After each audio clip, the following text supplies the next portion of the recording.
Get up and get out. Get out. Get out. I have a question for you. Say Christ is Lord. Say Christ is Lord. Say it. You say Christ is Lord. Get out. Get out. Christ is Lord.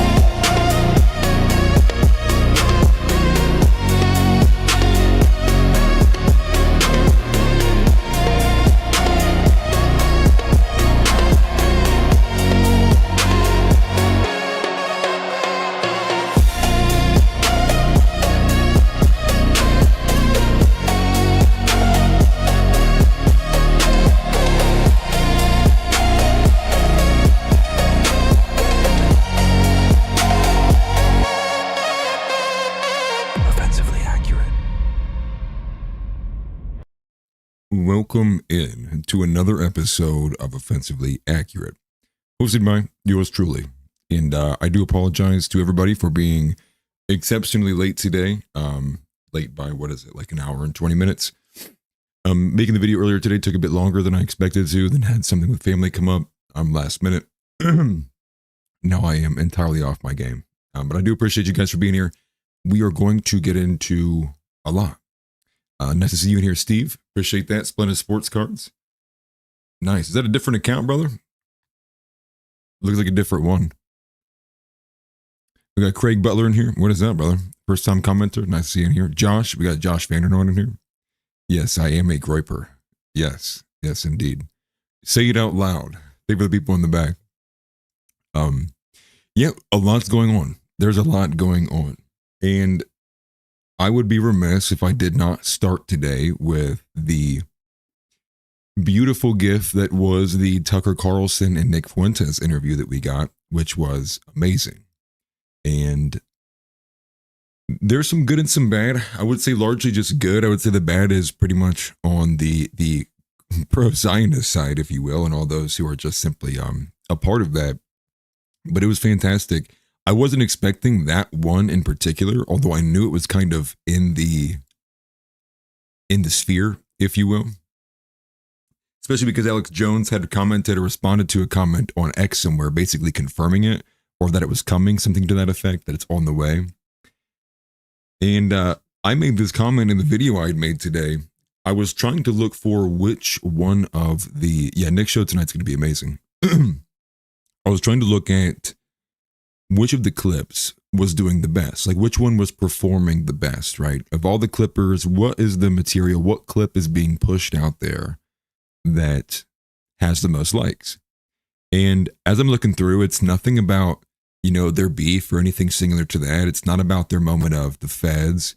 It's not about the 30 to 40 minute conversation they had about organized jewelry in America. It's not about the 20 to 30 minutes spent they had about Joe Kent. What is it? It's Morgan Ariel complaining about Nick's views on women. That is the clip that is getting the most play. And so Morgan Ariel's clipping of the post with her caption has almost like a little over 1 million views itself. It's almost like at 2 million now. And that to me was kind of curious, but I was unsure like what was really driving that. Morgan Ariel is a walking L. I do completely agree, Mr. Splenda Steve says, "Bruh, that Morgan chick is an L." It's super loud. I apologize that that's loud for you guys. Let me turn that down. But yeah, she is. She's a huge walking L, and it was basically a bunch of henpecking, right? It was, Tucker knows what it's really like to be a husband, and basically any kind of step away from that egalitarian view is like seen as a great travesty. Let me fix this actually. I don't know why it was playing that so loud. There we go. Yeah, I thought I was a Fed. I've been getting that a lot actually, and it's like, listen, I don't think a federal agent's going to be sitting in a small suburb in a like in a mobile trailer home in the middle of Ohio, man. If I'm a Fed, they need to be paying me more. Where is my check? Where's my $7,000 per post, right? And so that was great. So we're going to watch it actually, because I'm curious where you guys is going to take us from this. But this was the most viral clip, and we'll go through some of the captioning here, although not too much. There's not like much needs to be said, obviously. Let me find this here. Oh, for Orthodox Boomer. Orthodox Boomer Grandma 3561 says, Morgan who? Please. I'm trying to figure out why my sound is so messed up. That might be the issue. I had an expander on. Morgan Ariel is basically a wolf in sheep's clothing. She's got a very weird checkered past. I don't know if it's ever been confirmed if she actually was ever married. Not like that, it's relevant to her personal story, but she's basically a anti-Israel, pro-Christian feminist, which is a lot. There's a lot going on there, right? It's like a cocktail of a bunch of things you really don't want to be besides, being Christian. And she henpecked them. Now, Morgan Ariel's like specific tweets not up here. Yeah, you had it right, Orthodox. But it's from this clip. We can go here. I think this is the actual one specifically. Yes. So here is Morgan Ariel's clip here. And so she basically says, as much as I dislike Nick, yada, yada. And she's glazing Tucker because Tucker had a more traditional viewpoint, which was that your wife should be your best friend. And that's what Nick kind of directly challenges here. And so it's probably better we just play this actual clip instead of the longer one. But you can see here now it's at 1.6 million views. And I think the actual podcast has like 12, 13, 14, somewhere in there. It's like quite a lot. But for this to have almost 10% of it means it's also getting a lot of play too. Let's take a listen. I'm curious what you guys think as well. Basically giving his position. It's like the Gen Z male problems meets the boomer male problems. And I guess Tucker doesn't really qualify as a boomer, but it's like older man versus younger man explaining what they see as a problem with women in dating and marriage.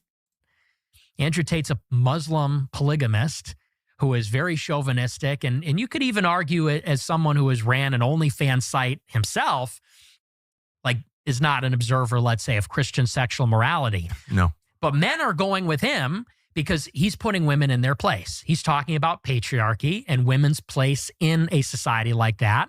Whereas Christian men, Catholics, Protestants alike, are both kind of tone policing the men.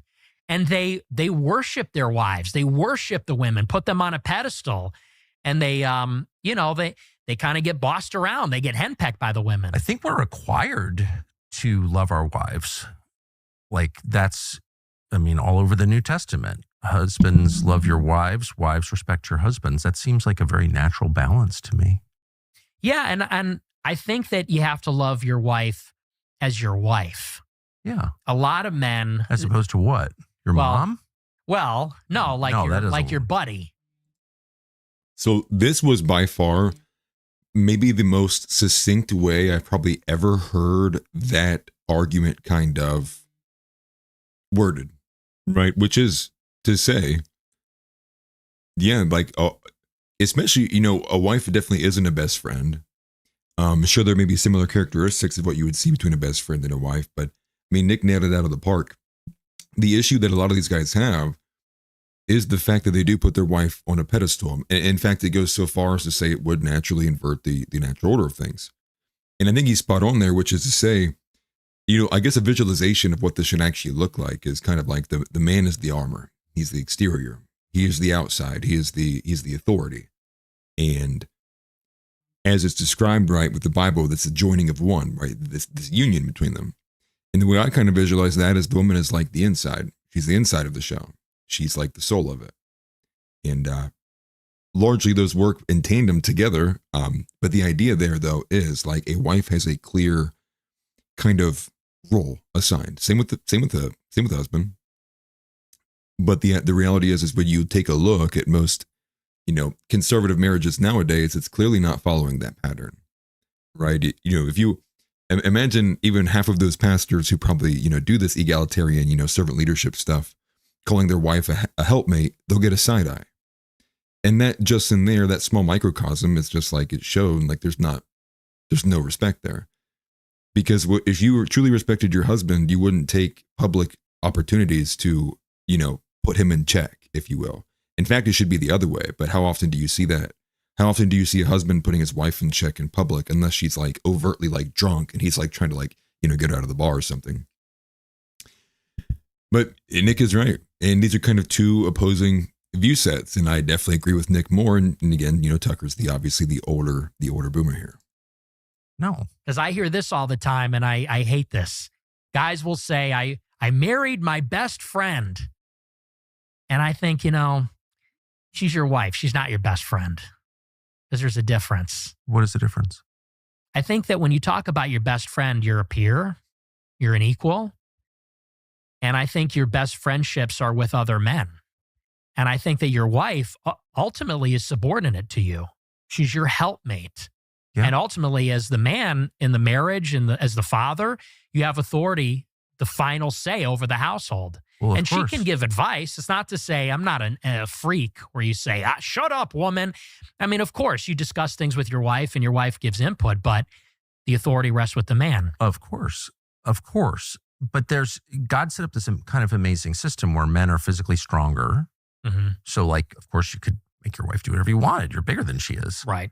But he also instilled in men this desire to please your wife. Like that's a very natural thing. You want your wife to be happy. Absolutely. And the whole happy wife, happy life thing is completely real. It's like you can't get away from it. It's not like all of these things. It's not a choice. It's the biological reality that you live with. Now, oh, sorry, wrong one. Hopefully they didn't play any sound. And that's pretty cool. I've seen this from Orthodox section. Put this up here. Orthodox Boomer Grandma 3561 says, I beg my husband now, a former EO deacon age 79, to correct me often. That's good. And to be fair, it can go in the other direction like as well too. It's just like it's very, very rare you would ever see an example of that. But what's funny here too, because I think it's in this clip, and I think it's actually like much earlier in the podcast, is Tucker does verbatim say out loud, he's like, well, I'm not racist, but I am a little sexist. He owns it. And I was like, hey, I'll take that. I like that kind of honesty. And at least I've never heard Tucker say that before. Maybe he has, but to me, I was like, I'll appreciate that. And there were elements of the overall here that was like disingenuous from Tucker. Particularly the Joe Kent element. And it was very minimal. And it was largely just on one thing. And it was the fact that Nick kind of caught Tucker in a spot, which was Nick pulls back and he goes, well, so you're telling me that you would have attacked me, whether I would have supported him or not supported him, like whichever way I could have went about this, damned if I do, damned if I don't. But going back to this though, it's hilarious that to me, this feels like a very reasonable conversation, and to see people like getting up in arms over it is like, have you heard Andrew Wilson, right? It's like, this is almost like, this isn't that bad, to be honest with you. But that idea, the thing that Tucker's going on about this need to please women, I don't think that would be the right way to frame it. I think most men just, whether intuitively or by experience, they come to understand that like your life will literally be a living hell if your wife is unhappy, and it's because she'll do everything in her power to make it known. And so I don't know if it's as much as a desire to please as much as a desire to just have a stress-free or headache-free environment. Born with, like, you want your wife to be happy, and if she's unhappy, you're unhappy. Mm-hmm. To a much greater extent than vice versa. Right? Yeah. I think men care about their wives being happy much more than wives care about their husbands being happy. Yes. I have noticed. And that's compensation for their lack of physical power. Mm-hmm. That's my view of it. And that's why it is this kind of perfect balance. But and right, and the balance there is not because they're exactly equal pieces. It's because each piece has a pro to it, right? Each piece has its strengths and weaknesses.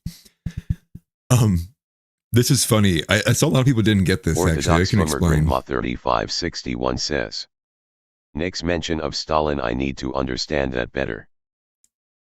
Yeah, so Nick mentioned Stalin, and people don't get this often. Nick mentioned Stalin, and he does this pretty often, but it's the same kind of argument, for Hitler.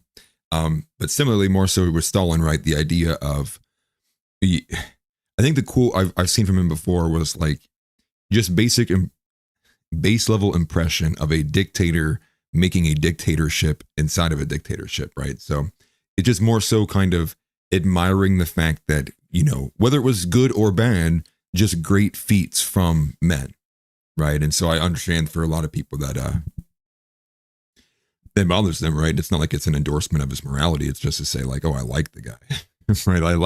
I like great men, you know, even the ones who've done poor. And, you know, so do with that what you will, but I get the sentiment there. Same thing if you were to say like, I like Alexander the Great. Or, you know, you'd say a bunch of different things, right? ATG. I just learned that's actually Michael Johnson's handle for a reason. He put those dots together when I was messaging him the other day. But that's kind of the most viral clip that came out of it there from Morgan Ariel. And it's weak. And I think I titled this, the end of an era? Because the overwhelming kind of thought process I had as I was watching through a lot of this was, how do I get that on screen? There we go. Was this is the end of an era. And my biggest takeaway from Tucker even doing this and the way it went out and him giving such open free reign to Nick, like really not pushing back much beyond like his personal kind of beliefs. It didn't feel like Tucker was pushing back because he was towing a line at all. I feel like the only pushback really did come from like where he maybe personally feels, especially with like the race stuff. This was almost like, to me, and I said this in the video too, it came off to me like a symbolic bending of the knee. This was Tucker. Now, I did say like whether this is because Tucker actually does recognize like where it's going or it's a feigning of a position. It could be just, you know, positioning. But that's what it came across as. Was Tucker was like, you know what, like you've earned it. You know, here, let's do it. And the response has been insane. People just losing their minds. If you just type in Nick Tucker Nazi, you'll just see thousands of tweets. It's just an ever moving flow of why either one of them is a Nazi, why either one of them's Hitler for it happening, and why they should never be listened to again. And let's be honest, Nick won. Nick has won. And no matter what your feeling is about Nick, there is literally no other person that has pushed the Overton window as much as he has as a singular entity. And no one else can say that. I mean, like that by itself is an argument to support, period. What other person has forced the conversation? What other person has pulled the conversation?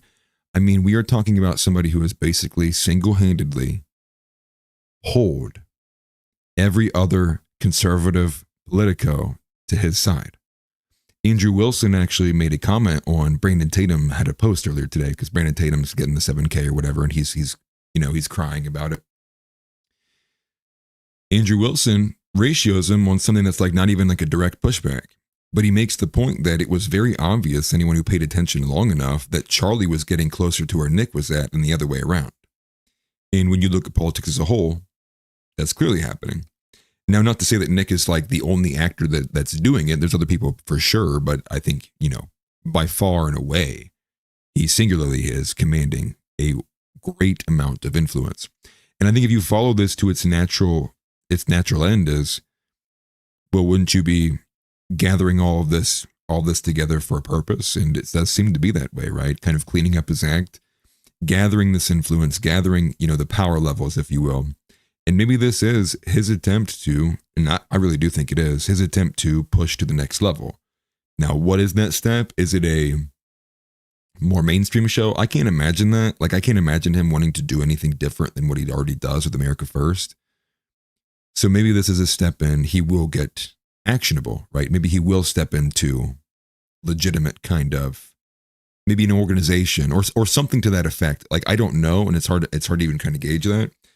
Because especially given his age, and I think he would only really aim for presidency. I can't imagine Nick would want to do anything but something like that, or something close to it, even maybe VP. But it is curious, and I'm a massive supporter of that. I wanted to keep it going. You know, it's funny because it's you guys. I know everybody in here remembers the whole thing between Trump and DeSantis early. We're talking like pre-2016. You know, this is when the Daily Wire was still pro DeSantis like crazy. What was the number one argument against Trump? He says things that people don't like. He says things in a way that makes me feel in a way. And it works. It works. It's provocative. It pushes. And these same kind of things are happening with Nick, right? You even get a lot of people who are like, in the Christian conservative space who are like, yeah, well, I don't like when Nick says this, or I don't like when they said the same thing about Trump and nobody could stop him. You can't, what was it? You can't trump the stump. I think that was the saying they were using, right? Like that's indomitable force. It's like, it doesn't matter what you throw at it, just keeps going. Same thing's the matter with Andrew Tate. There comes this kind of, there's this energy when a man looks the system in the eye and says, I do not fear you. There's something to that. Whatever that is, however you could articulate that, there's something about that if it's done it's done publicly enough, right, in the public square, if you will, or digital, whatever you want to call it, there's some energy level that gets attached to that just simply cannot go away. And I would argue there's 3 people that kind of have that. Maybe there's more that I'm not thinking of, but 3 that I can name right now. Trump, who's losing it because he's shackled up with all the Zios in Israel, but he's losing that now, although he still has a good measure of it. Nick and Andrew Tate. Now, maybe there's somebody else I could throw in there that I'm not thinking of, but those 3 come to mind. And they all 3 have very similar, like, looked the Matrix in the eye and said, no, F you, I'm going to do what I want to do. I'm not going to bend to what you want me to do. I'm not going to fold. And that's the energy that people rally around, because maybe that energy is the only thing people feel like they can trust anymore. And maybe that is why those people do so well with the public. It is a very curious thing. And I would imagine with him being as young as he is, he'll be able to maintain that for a hot minute. Now, it did get this other smaller clip here, but I'll pull this up on screen. This is from our good friend over at Future Nation. This is Tyler Russell. That's him in the right-hand square there. And I'd actually seen this. I'd seen this Reddit post floating around, and it's in the same vein of like, she's like, I'm a great bet. I'm a girl, and I just started recently listening to Nick Fuentes. Is the movement really hate all women? And it's like, it's like very low effort. It might even be a fake. We're going to look at Tyler Russell reacting to this e-girl slop. Oh my gosh. I recently got back on X to follow Nick's post since he talks about a lot of stuff day to day outside of the show and Telegram. And I've noticed that his community on there is extremely hateful towards women.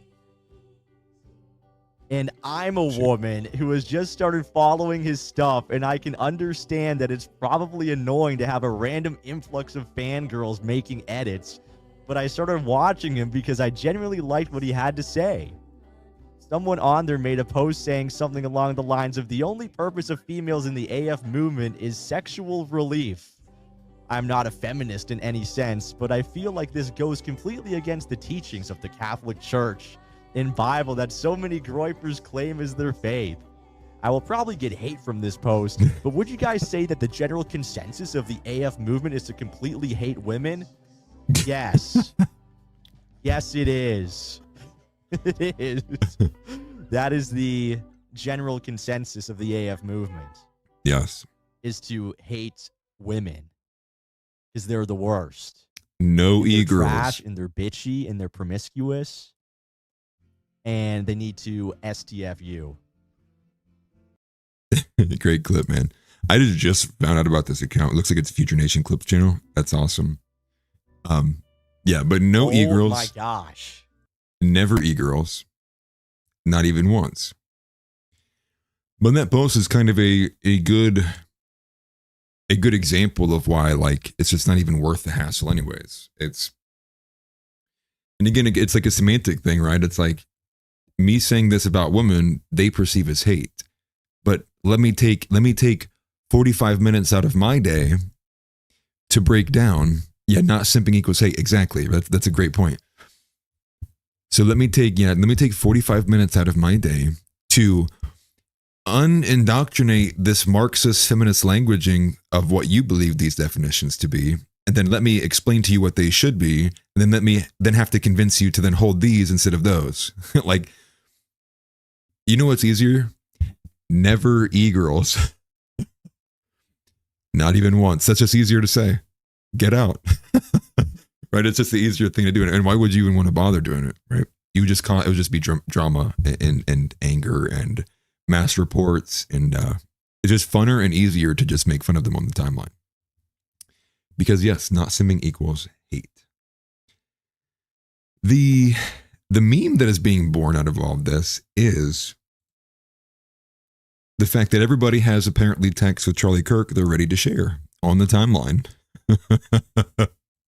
Dinesh D'Souza, of all people, the guy who had debated Nick Fuentes on Alex Jones's InfoWars. This was months ago now at this point. I can't remember how long ago it's been, but it's been a hot minute now. They had a debate. And Dinesh D'Souza, seeing that Tucker Carlson had on Nick Fuentes, decided to also join in. I'm going to be quite honest with you. What I don't get is the thing is Dinesh D'Souza took on the Nick Fuentes debate, right? He was one of the first people who came in and was like, I will debate Nick Fuentes, right? But here he is 2 months later, lambasting Tucker Carlson for not even having a debate, but just having a conversation. So it makes me think like maybe he just got absolutely annihilated in the back end, right? The debate was over and they're like, Dinesh, you're done. No more debates. You made us look dumb. But it's obvious, and I don't really assign much kind of morality to these people anymore. You know, when I see these names, it kind of sucks, but I can't even really, and I don't think the other people should either. Like I wouldn't even treat them as human. You don't even know if this person who wrote the tweet was Dinesh himself. And then that goes true for a lot of different people. But the reason why I say that is because all of this is coming from a bottom line. And what is that bottom line? Well, really, they kind of give it away at this final sentence here. He says, one can only imagine what Charlie would say about Tucker's ass-kissing interview with Fuentes. And the idea there is that he is essentially trying to leverage the fact that he was friends and had private messages with Charlie, that he's using that, leveraging that as a proxy for, oh, I know what Charlie would have said to this. So let me use the credibility of the screenshot I have to leverage this relationship as a play, an argument that because I have these messages and I was a friend of Charlie Kirk, I know he would have said this to Tucker. And a lot of people are doing it. And it's so scummy. It's so scummy. And the tweet here that he shows, so this was actually the following the debate here. You can see that this is the one I covered on the stream some time ago. And the first message you can see there from Charlie says, this was a massive mistake that you did this. He's vermin and you just gave him one of the biggest boosts of his career. Now, I will say some people, including Vincent James, immediately called out some of this stuff that doesn't seem to make sense, right? So he follows it up, Dinesh D'Souza does, with a second screen share. The second screen share has more messages on there, but it's kind of the continuation, right? You know, you platform this guy that makes him bigger and powerful. You shouldn't have done it. We've been fighting him for a while. And then so Dinesh, if you see this text here, he says, I'm getting a ton of this. And then it put right here, as a younger guy myself, was amazing to hear from you. So I think Vincent James seeing this immediately just like upon thought thinks this must not be from Dinesh D'Souza. Now, other people have also pointed out the fact that this is a blue message now going to a green tag.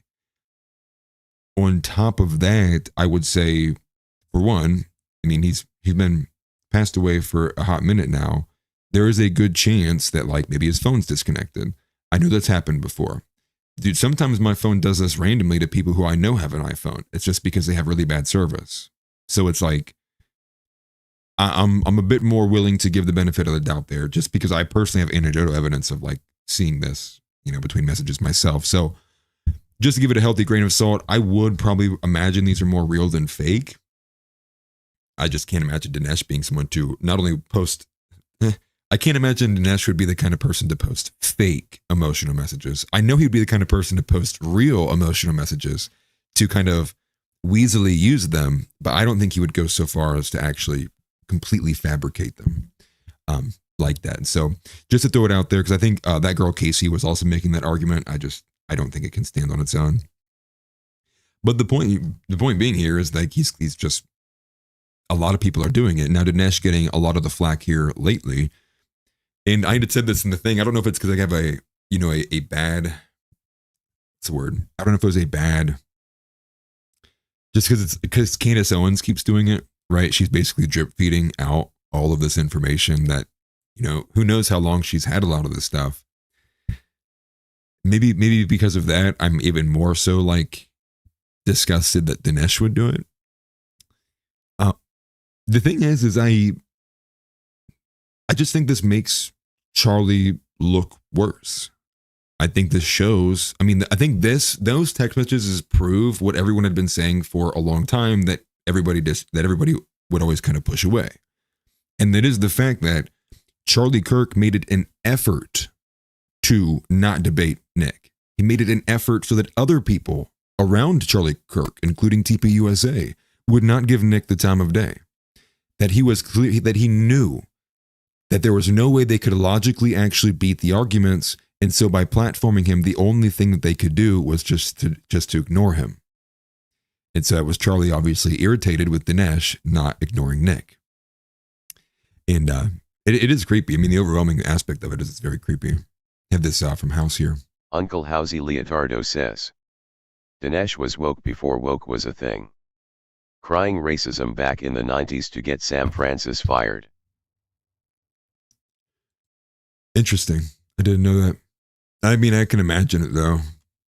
So yeah, maybe that is an argument that he would post fake ones.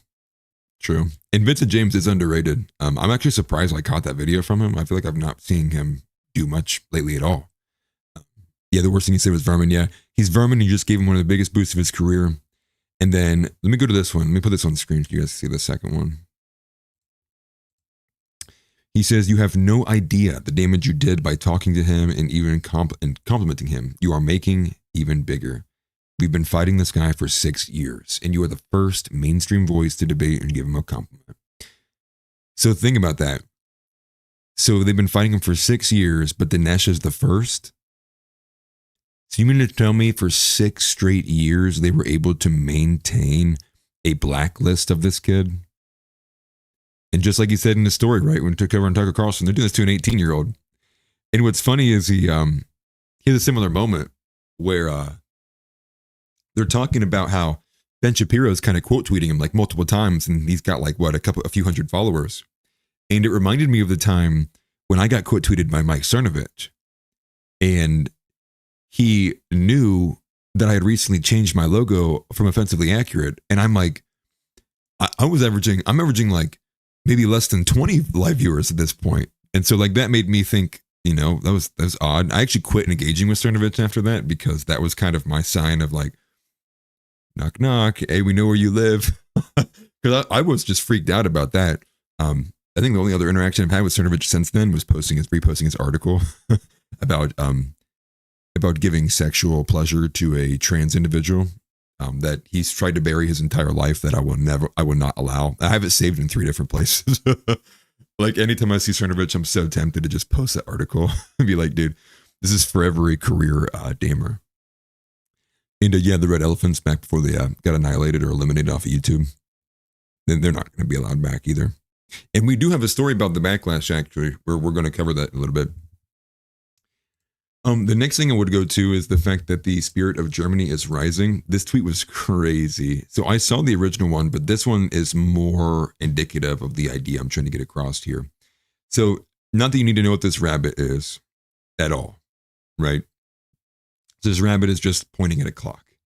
But it's quote tweet from the surf account here that says, breaking, Gen Z males are turning away from Donald Trump, but are not aligning with the Democratic Party either, expressing frustration with both sides, per Atriac. So if Gen Z males are turning away from Donald Trump, and they're not satisfied with the Democratic Party or the Republican Party, do you think it's because these guys are like so progressive liberal that there's nowhere for them to go? Or do you think it's because they're so far right, no party represents them? This is a clear identification of, we know what time it is. We know it's coming. I think, what does Zeb say all the time? Weimar conditions require Weimar solutions, I think is what he says.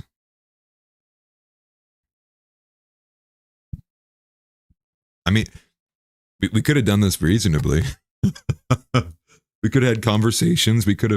Charlie could have allowed Nick to have events and be platformed at, some of these different TPUSA events. We could have not been, trying to wield the machine against any American who dared to speak freely in this country. And nope. So what are we going to get? What are we going to get? And so, and truth be told, this is actually, it's actually moving quickly enough and at this pace that they are going to get a lot of the people, the Nazis that they so-call were afraid of, right? That they call Donald Trump as, that they call the Republican Party as.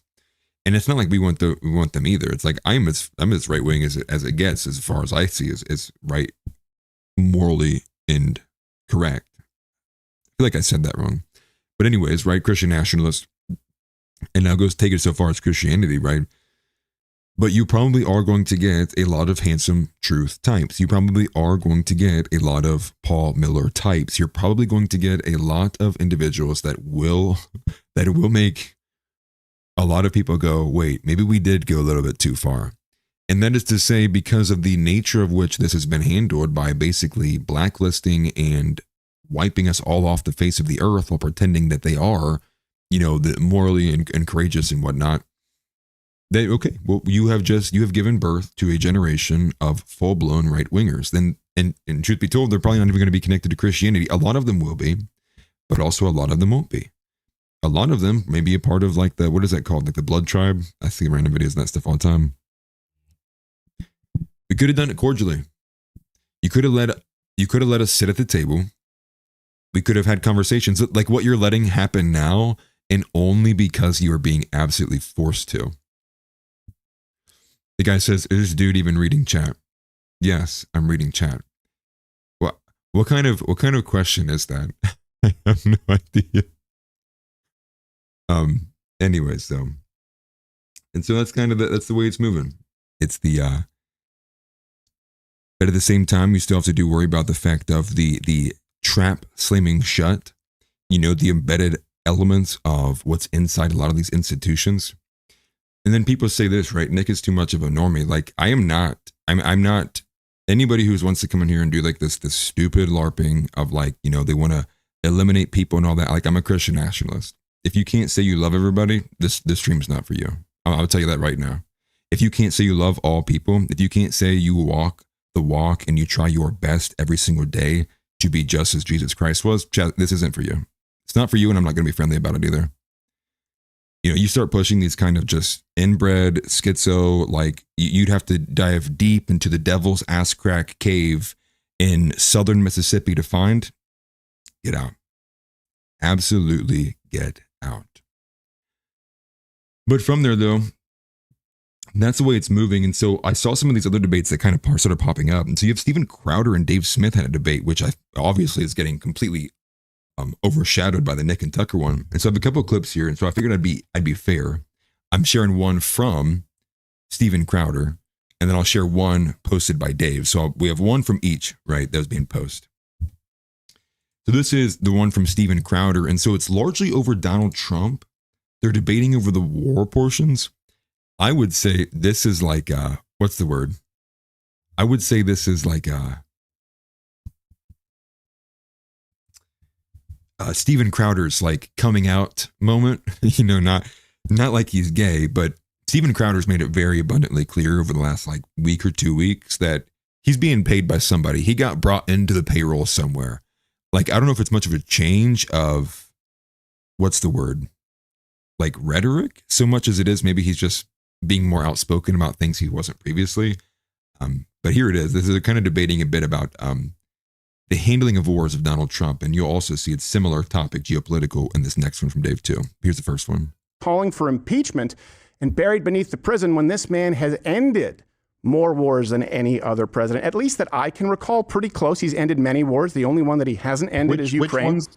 Which ones did he end? We're talking about conflicts right now. I mean, for 12-day war is done, if you want to, because you've attributed that to Donald Trump and Israel. I mean, we now have a ceasefire. Okay. Before that, we had the Abraham Accords. I mean, if you look at the invasions that have taken place. None of those ended a war. The Abraham Accords didn't end any wars. So if we're looking at the other examples in the past where you look at invasions from Russia when they got froggy, obviously they tend to favor Democrat administrations. I think he's been very non-interventionist, not an isolationist. And I think that Thailand, Cambodia is one that comes to mind. India, Pakistan. None of those count. Israel, Gaza, India, Pakistan. No, it's not that none of them count, Stephen. It's just Azerbaijan, that none of them Armenia. I know that because I have a lot of Armenian friends. I mean, you keep interrupting me. Do none of these count? I don't think any of them are wars that Donald Trump was conducting that he ended. I mean, Donald Trump, look, in his first 4 years, he inherited the war in Iraq and the war in Afghanistan. We had troops in Syria. We had troops in Somalia. He talked about pulling them out. And in fact, I think there was major reporting about him being lied to about the number of troops in Syria, but he never did get them out. He kept the war going in Afghanistan for 4 years, surged it, even though he knew it was an unwinnable war. I will give him credit, he eventually wrote the plans that did get out, but it was for his second term. And then, of course, he left it to Joe Biden to completely fumble the entire thing. There.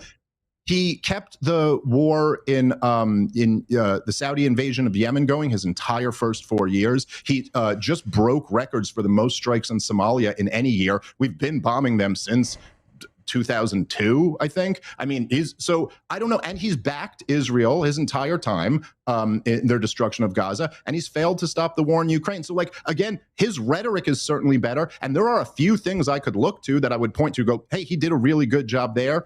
But I don't know. I don't really agree with your overall characterization. Well, it's not that you disagree with my overall characterization. Your question was, name me any wars he's ended. And then you move the goalposts.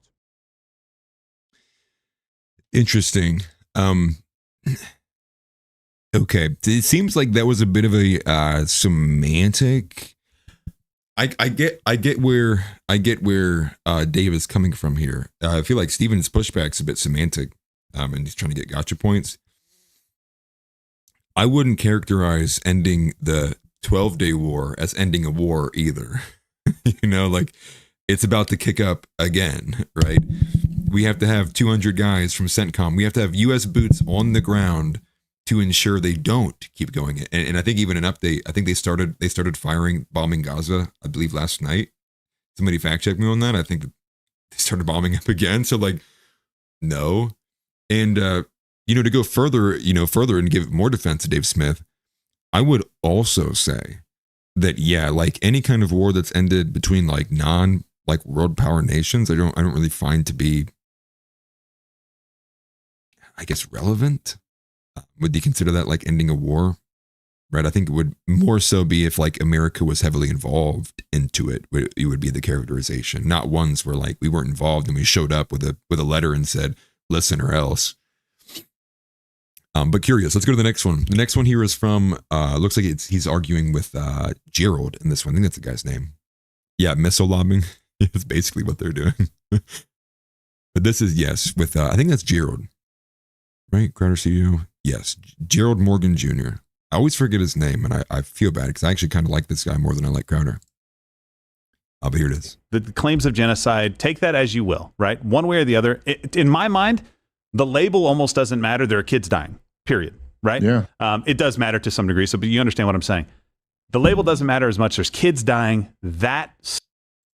Peace out, Steve. Steve says, gotta head into work, fellas. Blessings to everyone. Christ is God. Christ is God. Christ is King. Christ is Lord. Appreciate you, Steve, man. Be safe. Going to work and have fun have as much fun as you can at work, brother. Appreciate you. Stopped. There's caravans of people that are in a war zone right now that are returning home that think this is different. My perspective was, okay, shouldn't there be anything? And really the critique of Mehdi Hasan is, does Mehdi Hasan hate genocide so much? Which I think that the answer would be yes. I don't think he likes the death of children.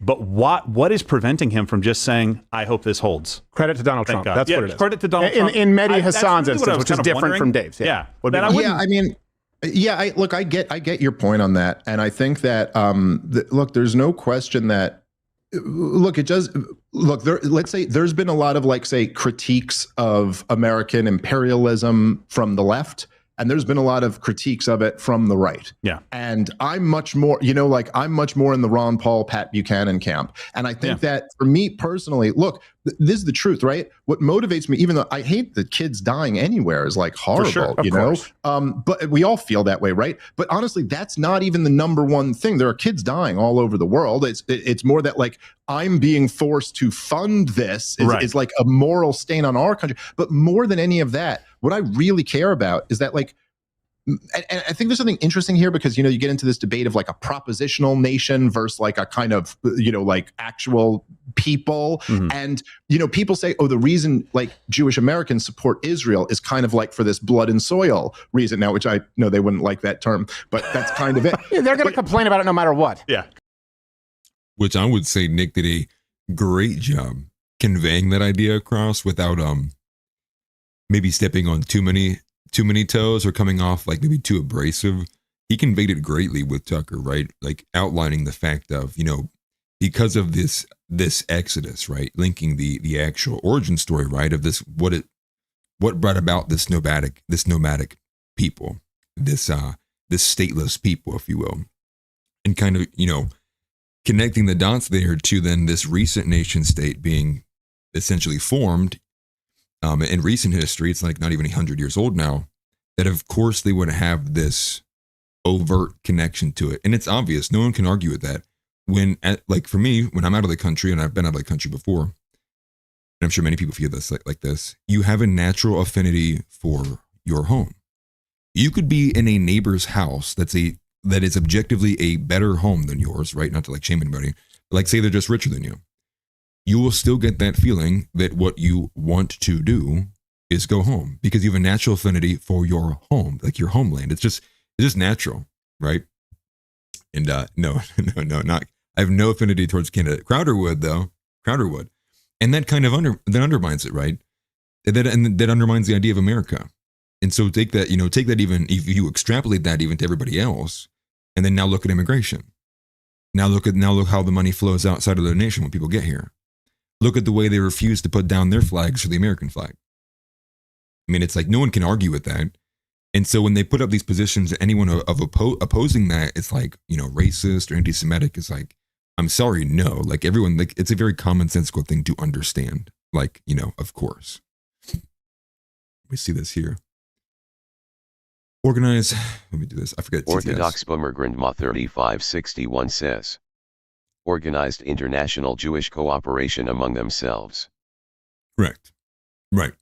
And then having this in-group bias. And then on top of having the in-group bias, like majority of all in-groups have, or groups do have, you have this clear and obvious increased like embedment, right? This diaspora, they are a very unique people in a very unique kind of situation, especially like historically too. So to even think that like a lot of these general like tropes that can apply everywhere else, that like it probably wouldn't apply there too.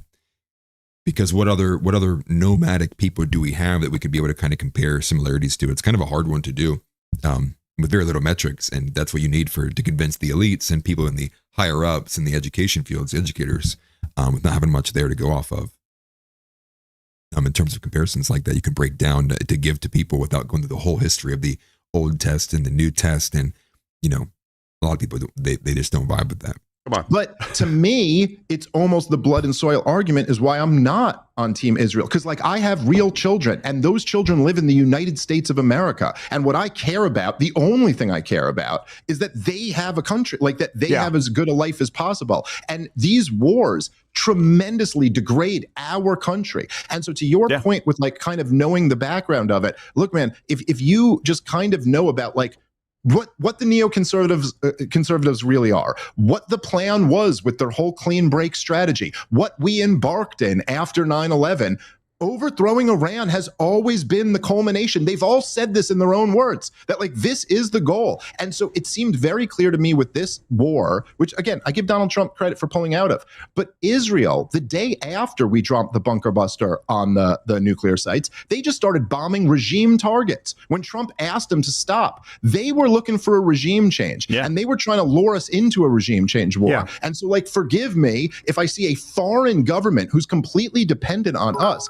attempting to manipulate my country into another war that could really, I mean, like, I don't, and this is where I think maybe the disconnect is like, I wasn't saying it was going to be World War III, but I was saying, I don't think this country survives another Iraq. Like, I don't think I have a country for my kids if we get into another 20-year catastrophic, occupation. Can I address, just because? And I agree with that. Good job there from Dave. I just wanted to make sure I played both from both sides. One from Steven, one from Crowder. Before we go to the super chat, I wanted to address this one. Moggerfogger says, so what, is Crowder the last big-time conservative not to interview Nick yet? In like this generational run, I mean, there's a lot of like bigger conservatives who haven't had him on. You could go down like the list of the usual actors, right? Now to include people like Hammer, Levin. I don't know how big Hammer's show and network is. I feel like he was more recent when he started his, actually. Loomer hasn't had him on since this run, as far as I understand. I know they've done stuff together before. I guess Tim would be one. I guess you could kind of loosely throw him. I wouldn't consider him conservative at all. Who else am I thinking of? Matt Walsh. He hasn't been on Matt Walsh's show. How am I forgetting Matt Walsh? Ben Shapiro, Michael Knowles. He's not going to get on the Daily Wire, though. We know that. What other organizations? He's not been on Fox, I guess. He could have an appearance on Fox with maybe like Jesse Waters. I don't think the other guy would go for it. Jesse Waters maybe would. Who else? There's a lot of people, right? Like Brandon Tatum. Maybe like big. I guess I would probably say at this point Brandon Tatum maybe would fall into that category. If we're going like 1 million followers and up, I would say. But let me get to the super chat here, and thank you very much for the super chat, brother. I appreciate it. Roip Gongflex has donated $5 and says you can tell people are skittish talking about Jewish power, but you can tell everyone knows something is wrong there. Even people that provide cover. Exactly. And that's why, sometimes it's best to actually, like I just did, explain it by the contrast. Explain it, how other people groups are. And then they'll go, oh, I see that. So it's like, you're saying you guys don't have a natural affinity to your homeland? And then it would become like they'd have to start walking it back. And that's just because it's a lot of being over a target. And I do think there is a frazzlement to it, because not so much as that they know that something is wrong. I think that people underestimate just how much the mainstream sphere of Republicans and conservatism is actually like controlled, like not just a full-blown controlled opposition, but just to some level of like, financial pressures or pressures from your boss. Don't talk about that. Like there is a strong element of being controlled. And I think the frazzlement you're seeing is possibly for the first time fear in a lot of these, pundits. They feel fear because now they don't know what direction the political winds are going to blow. And for people who are, their values and morals are implied by who has the biggest paycheck, maybe they're a bit scrambling. Like they haven't given the real take in years, so they don't know like where to go from that. So kind of, I would imagine an element of that's playing into it. Like, wanting to be like, well, if I praise Nick, I don't want to be, in 3 months, if the can comes down, I don't want to be getting thrown out with Nick. But at the same time, if Nick continues this run, and here I am, oppositional to him, pushing the Christian, the Zionist pro lines, well, then that's going to work against their own audience, because their own audience is going to start to bleed out to where Nick is at. They'll go watch him instead. And so it's like this fine line of grifting that they have to make sure they are as equally as they are lying to people. They have to equally make sure that they are convincing people that they believe those things, and also that it's in the narrative, if you will. But again, thank you for the super chat, man. I appreciate it.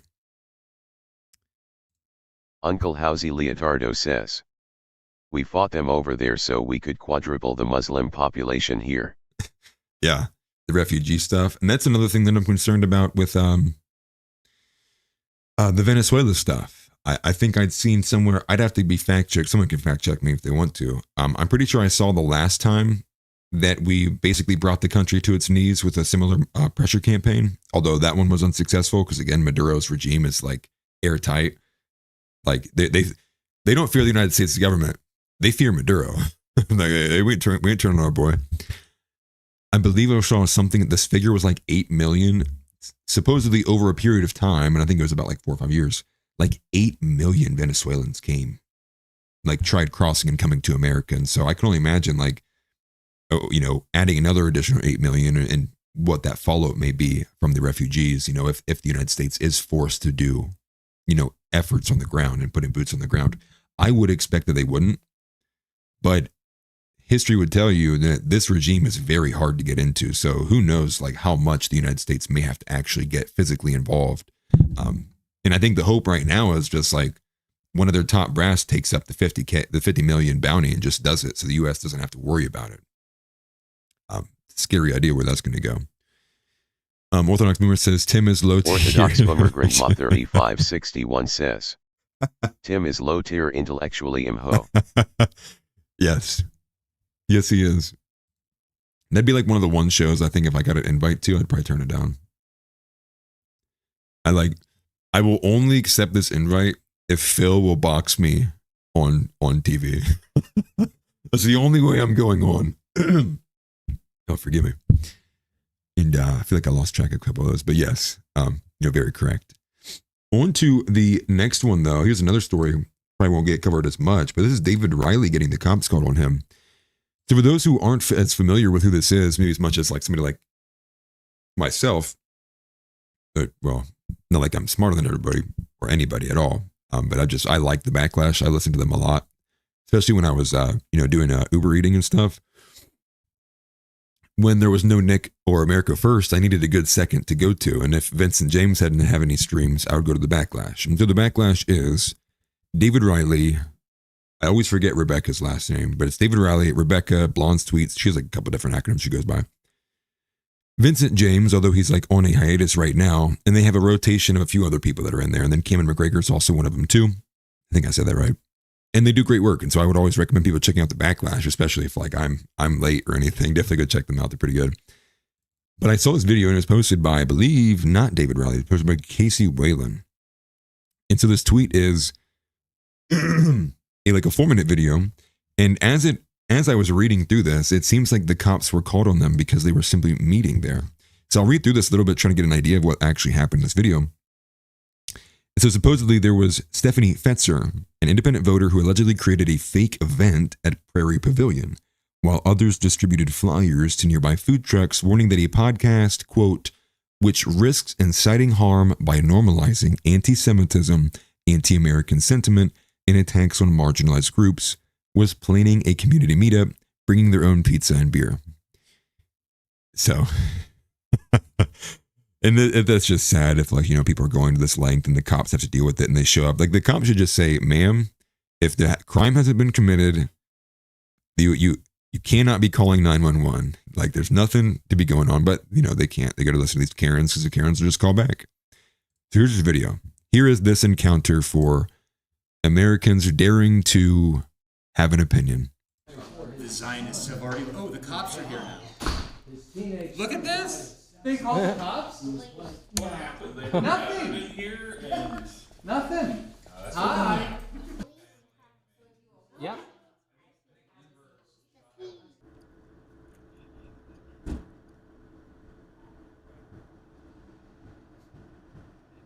I would do Donnie Dirty like that. Me and him can box at the same time. Do it like black people. So this is Rebecca right here. She's Blonde's Tweets.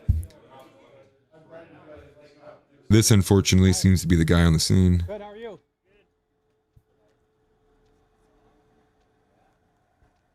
Hi. I think it's pretty quiet. I got from the police Oh, yeah. Pretty cool. All the flyers and all the food trucks. That's Flyers for the 5 p.m. gathering. That's not us. No? No. We have no flyers, nothing like that. No. Who are you with? I'm Mr. not Kennedy. answering any questions. I'm not answering any questions. You're not answering any questions. We really didn't have flyers. No, we didn't do any flyers. Okay, can I ask why you guys are gathering here? So we have fun and hang out, eat food, What? dinner. Okay. Yes, why you're here. I'm hold on. I'm just confused by what ground the cop has to pursue this. Is that enough probable cause? Someone calling in a report? Maybe? I feel like after the first time somebody said, dude, we're eating pizza, like leave us alone, the cop should have walked away. But I'm actually an idiot for expecting logical things to happen. I need to stop doing this. I expect logical things to happen, and I'm always surprised, and I need to stop doing that. I need to just expect that the most nonsensical, ridiculous, just egregious, like, just who knows? Just chaos, man. They need to stop expecting that we will go from A to B to C. It's more like A, QRT, B, Z, C. You know, it's like that. It's like it just makes no sense. Why are you here? You got called in. Okay. By who? Did you get some tacos? The burritos aren't bad. I asked you what the issue was. Talk about. Oh, would I be interested in defending Christianity in a debate? Open letter. If so, Rickcrack I'll write you on Twitter. 7777 says, I forget about TS. Atlas, would you be interested in defending Christianity in a debate/open letter? If so, I'll write you on Twitter. Yeah. Yeah, most definitely. I would prefer to do it like talking wise, because it's just like it is a headache to type out that much you know, and get full blown arguments out there without missing so much. But if you want to, I would be more than willing to have that.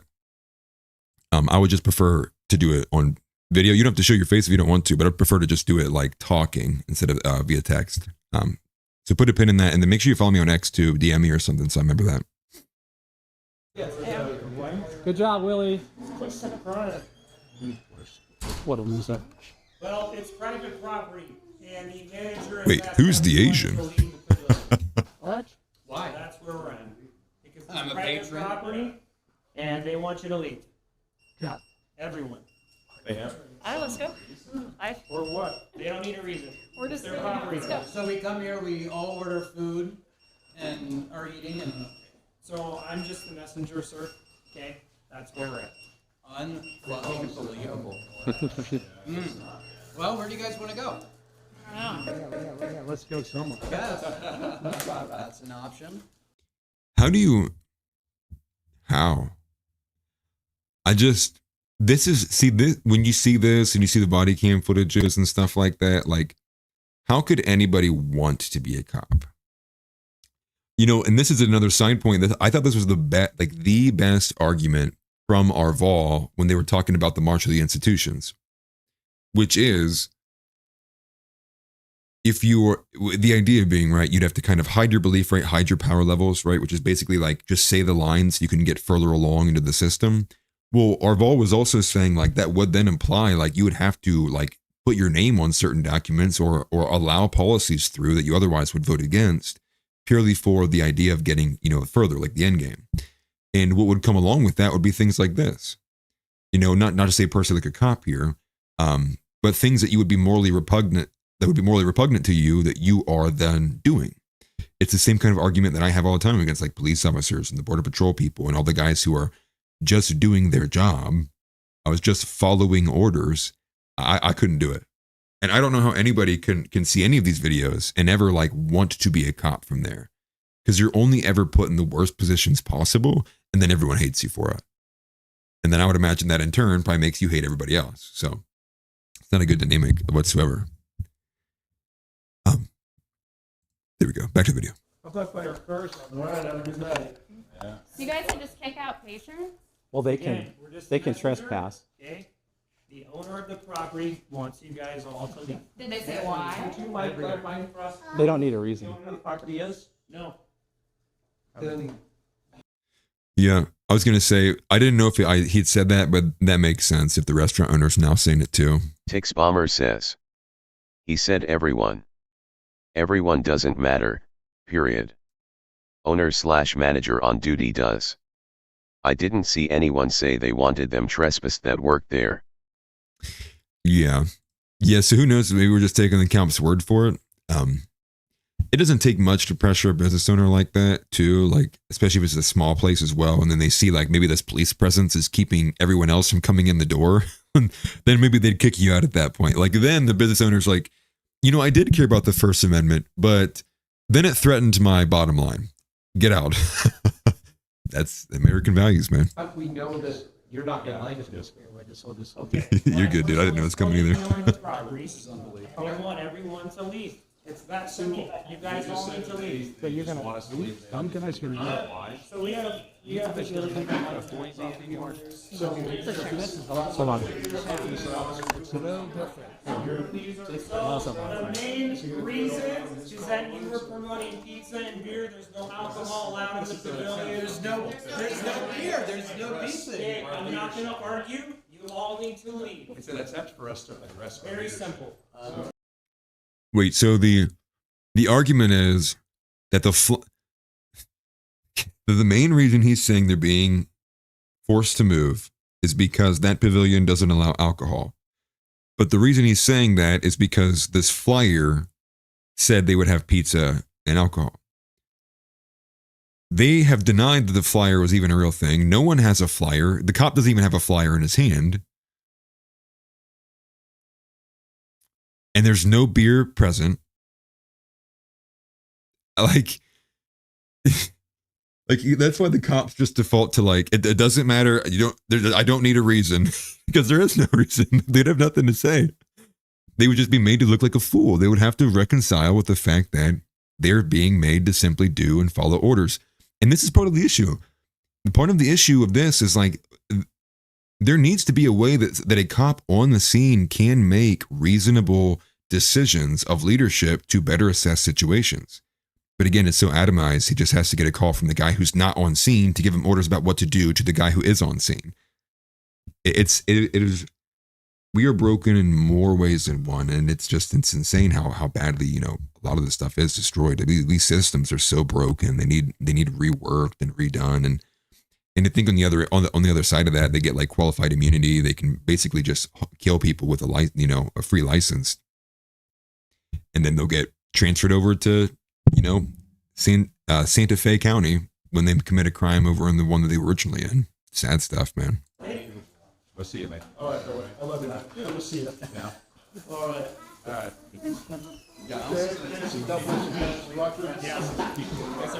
Planning to take over. This was the plan, obviously. Well, that sucks. Well, that is David Riley, and good guy. Definitely follow him. Definitely, go listen to the Backlash too. I think the Backlash does great stuff. And this was one that I don't know if anyone has reported on yet, actually, but I think it is important to look at. And it's not my post, but this is the only way I could find it.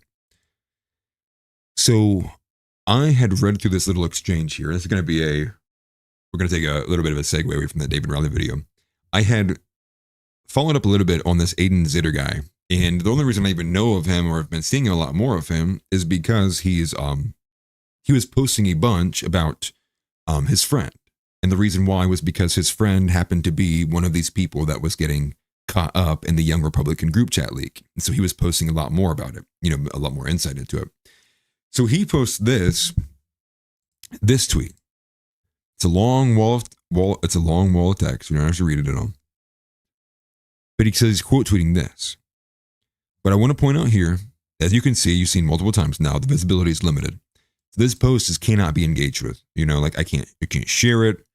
I can take I can unlike it and remove my bookmark if I wanted to, but I can't. Nothing, right? You can't engage with it. You can't do anything. So the reason being is they're saying that this post may violate X's rules against hateful conduct. And it's because he's responding to a guy who responded to him being racist. But the guy who so these tweets are still interactable. He's calling out this guy saying these dudes are so desperate and pee deprived now that women. So basically he's saying that all white women want to be with black men. Okay. And then they just response, right? So this one's fine too. And this one's okay. But the one that gets its visibility limited is this one. And so I wanted to see if you guys find anything that would be visibility limited worthy. Because I don't think there is. But he just says, incredible. My dick is all they have. You're the least desired race for a reason. In part because there's a direct correlation between black male, white female relationships and negative IQ among the women. Every girl I've talked to finds your group disgusting and repulsive. Your cope will be, that's just what she tells you. Yes, in my culture, we don't lie to the people we're with. Again, I know you find that foreign given the lowest rates of marriage of any group, but it's pretty apparent. given that white women are the most desirable group. I mean, I can post hundreds of photos of your idols with the most overweight, chopped white girls hoping for a single crumb. All you can say is, my dick. And for anyone with a brain, that's not true. You're still coping, trying to go to reply out of me, so I'll give you what you want because it needs to be said that you are undoubtedly the most culturally unaware and delusional group by and large. The country has catered to your delusions. Like, wow. There's no reason this post needs to be limited. None. And all I can assume is this dude got super, super worked up that he was faced with a bunch of English words he doesn't know, he doesn't understand. He's getting mad. He was having to pull out the dictionary every 3 words. I got a mass reported. And there you go. You have just right then and there, right? You have this glaring disparity, which is black people can be racist and say whatever the fuck they want. And then here's a white person responding eloquently with facts and statistics that are objectively true. Your visibility is limited. Even on X, it's 2 tiers of justice there. Even on X, you have to play by a different set of rules.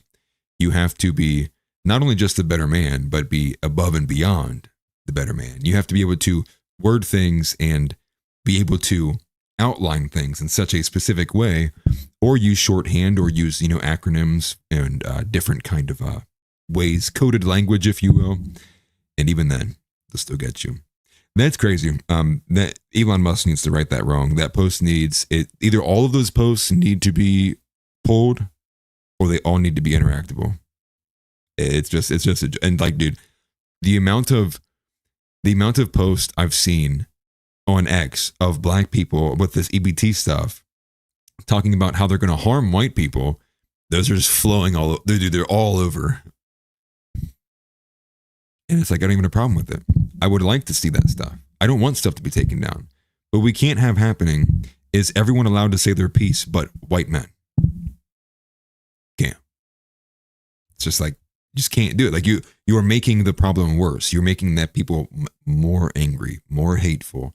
Just all we're asking for is a level playing field. That's it.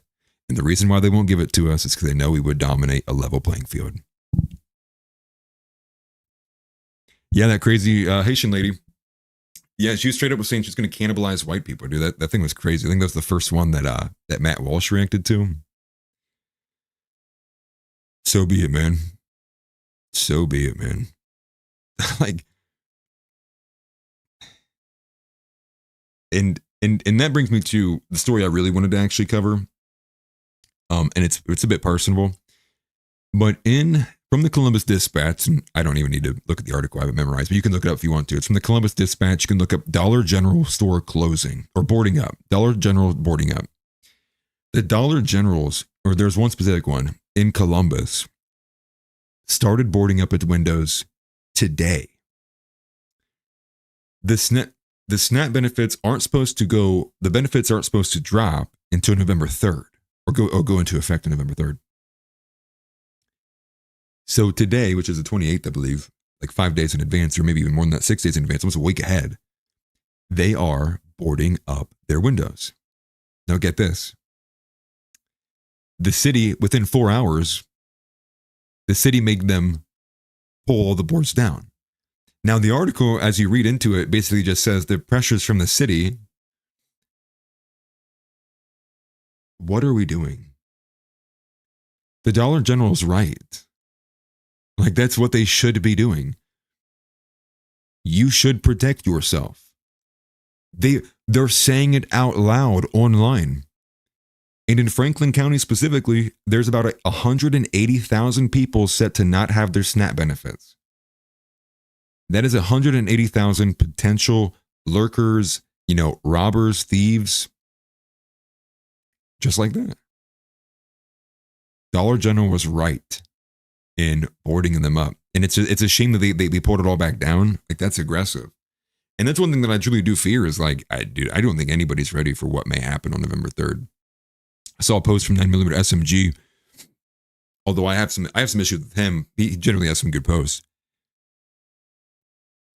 He basically said that on November 3rd, getting groceries becomes a man's job. And he was saying that he thinks it'd be ignorant to send your wife and your wife with your children alone to grocery shop any day past November 3rd. And I was even explaining a little bit of this to my mother earlier as well. We're just talking to her really. And because what do you expect, right? So say somebody doesn't get their benefits, but they need to eat. So they're probably going to try to go to Walmart, Kroger, wherever, and rob. But the issue is for one, I bet most places are going to up the security. Two, there's going to be a lot of competition because at the exact same time, a lot of other people are going to probably be trying to rob these places. So what logically then becomes the next target? The parking lot of said places. Because you're going to have a combination of some guys who maybe tried to get in or maybe got busted or maybe were told to get out. They're going to be floating around these places and they will be targeting lone people with their groceries who aren't paying attention, who have their backs turned, who are on their phone with their carts. And this isn't, I mean, we're just talking about like one town, right? This is like a national thing. I just don't think the country's ready for that. And to think that it's going to happen like on the back of this kind of this run we've already been on too. I do truly, I fear for a lot of people of, who may have to do that stuff. So if you are in an urban center, I would recommend probably purchasing enough food ahead of time so that you're not forced in a position to have to actually be getting groceries like the day of the 3rd. I'm going to get this be a piece of advice. If you don't have groceries on November 3rd, it would be safer for you to starve, I would imagine. Just you can do it one day. Fast one day, make a game out of it even. I wouldn't trust it.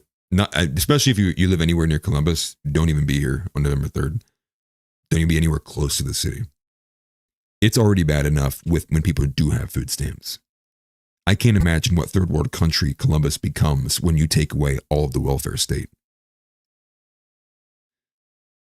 Terrifying stuff. And it's going to be happening in more places than that. And Columbus is like a big city, but it's not like a major metro area. Well, maybe it is. But it's not like New York or Chicago or Dallas, right? Or Fort Worth. Maybe less so Fort Worth, actually. But it's not like, those cities will also be having it happening. Do we have enough National Guard? And that's kind of what I'm thinking too. Like, was the idea from Trump that we would just get rid of benefits and people would just like, they'd be angry about it, but like, they'd get over it. Was that the strategy? Was the secondary level of thinking there was like, oh yeah, dude, they'll just get over it and be okay? What? No. Part of me also thinks like maybe it's intentional. Maybe the idea is this is the next kind of crazy moment. I wouldn't imagine that though either, because it would just make people look bad. It would make people look incompetent. Not looking good, man. It is not looking good. With that though, I was late, but two things I had at the beginning, I'll just drop them off. I had like 2 posts on X, like go back to back, like get a bunch of likes, like way more, right? Like I'd be ecstatic if I'm breaking like 20 or 30 likes, like on X. I'm like, oh dude, like that must have been, that was hitting. I had one, I made an edit of Woman Propaganda and he reposted that. So that's no wonder why that one did well. But then I made a random edit at like 1 a.m. last night with like a milli from Lil Wayne because Nick Fuentes hit 1 million followers. And that's like going right now. It's like 2,000 likes on this random post. And it's like crazy. I don't like, what is going on here? But, no. And so, there was a few other things that had happened. There's some weirdness ongoing with Candace Owens and the newest angle with one of the TPUSA guys, but I've not looked into that at all, like literally at all, and I didn't really have much time. But I will look into that for tomorrow's show, actually, because I'm sure we'll be following it up with more takes from Candace as her season series goes on. Oh, it's a season of Candace. Yes. Ah, lovely, man. We'll finally get the truth in this one, or maybe next time. Or maybe the truth is in season 4. But that disparity part got me pretty good. I was like, what the F? Yeah, getting tired of so much stuff. Stuff and things, man. I got stuff and things fatigue. And again, I do apologize for being late, guys, but I do appreciate everybody who was here. We'll be getting back into more of the rhythm of things tomorrow. Probably don't know if I'll be having a video tomorrow or not, but more than likely definitely will. I will more for sure be streaming. And tomorrow I'm gonna have two streams actually. Tomorrow I'm gonna have a interview with a cop, as long as I get a response back from him, and we can probably explore some more of that David Riley story there too. Have an interview with him. It's kind of an ongoing conversation. It's part of a series that I've been doing. Basically like, what's wrong with policing, and get further into that. I'm probably more than likely going to host that on Nav. So if you're in the Discord, pay attention to that. Secondary is going to be Nav. I do need to show for Nav. Obviously, you see the logo's changed. I've switched my name and my logo's changed up a little bit here. What I would like to say though is Nav is going to have a faction show tomorrow, and so Factions is a episodic series, and that's how a lot of these shows are going to be ran. We're trying to like build an actual brand with episodic kind of channels to it, and series and things that make sense, gamify some stuff. So definitely give Nav Factions a chance tomorrow. If I had the time, I would tell you, but I'm positive it's like noon to 2, or like 1:30, or like 11:30 to 1:30. I'm sure it's been posted by Zeb somewhere, and I'm a bad show. I'm a bad show because I don't have a poster or flyer anywhere near me. But pay attention to that. They're trying to get that off the ground. John Ward's been doing some great work with that, gamifying some stuff with some systems. He put the thumbnails in our Discord the other day, our business Discord, and it looked really, really good. Then we also have the Groyper Report. That's on Saturday, but there'll be more of me before we get to Saturday. And yeah, I think that was all that I wanted to get across. Also, sorry for not getting the Spotify stuff uploaded. I've just been bogged down with getting edits and intros and outros done for the Groyper Report. But then expect there probably will be 2 streams then tomorrow. So probably no video, 2 streams. It'll be the stream with the cop, and then it'll be Offensively Accurate. I'll be running the regular show. And we'll get right back in the regular fit of things. We'll have community submission. We will have the gay of the day. We'll have the starter. We'll have everything. We'll have all the things. Everything that everyone is here for. All of it. Everything. But with that, I do have to piss so bad. I appreciate you guys greatly. And I'll see you guys tomorrow. Oh, no. That was ugly. Reset.